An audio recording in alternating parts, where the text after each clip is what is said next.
পাহাড়ে যাওয়ার না ধুম চড়েছে।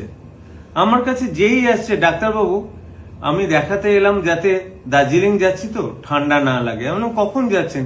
এই 25 তারিখে। এর আগেও 10-12 দিন আগে থেকেই লোকেরা দেখছি এই শীতের সময় পাহাড়ে যাচ্ছেন। তা খুব ভালো কথা, শীতের প্রোটেকশন নিয়ে যান, যাদের যা অসুবিধা আছে ওষুধ নিয়ে যাবেন, এগুলো তো আগেও বলেছি। কিন্তু জানেন পাহাড়ে যাওয়ার সবচেয়ে অসুবিধায় কারা পড়ে? যাদের মোশন সিকনেস আছে।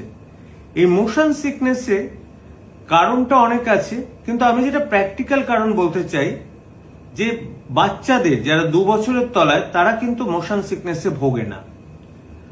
যারা মোশন সিকনেসে ভোগেন, অর্থাৎ যেই পাহাড়ে একটা বাঘ ঘোরে যখন একটা গাড়ি, তখন মনে হয় সমস্ত পৃথিবীটা ঘুরছে আর বমি পায়, এই জিনিসটা হতে থাকে এবং মাথা ঘুরতে থাকে।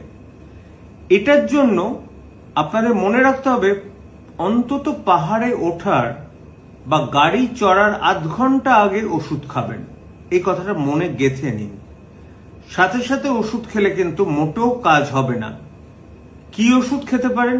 প্রোমিথাজিন, যেটা ফেনারগান নামে পাওয়া যায়। একটা খেলেন পাহাড়ে বা গাড়িতে ওঠার আধ ঘন্টা আগে। অথবা ডাইমেনহাইড্রামিন, যেটা ড্রামামিন নামে প্রচুর বিক্রি হয়, এবং এটা সবচেয়ে ভালো ওষুধ মোশন সিকনেসের জন্য।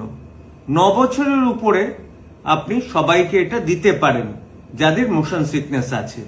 কাদের দেবেন না এটা শুধু জেনে রাখুন। যাদের গ্লকোমা আছে একদম যেন না খায়, যাদের ক্রনিক লিভার ডিজিজ আছে না খায়, যাদের আনস্টেবল ব্রঙ্কিয়াল অ্যাজমা অর্থাৎ হাঁপাচ্ছে তারা যেন না খায়, যাদের খিঁচুনি আছে এবং খিঁচুনির ওষুধ খায় তারা যেন না খায়। ব্যাস, এই ওষুধটা পকেটে রাখুন। ওষুধটা 4 ঘন্টা কার্যকর থাকে। যদি পাহাড় জার্নি 4 ঘন্টার বেশি লাগে আরেকটা ওষুধ খেয়ে নেবেন। ভালো করে এনজয় করুন পাহাড়।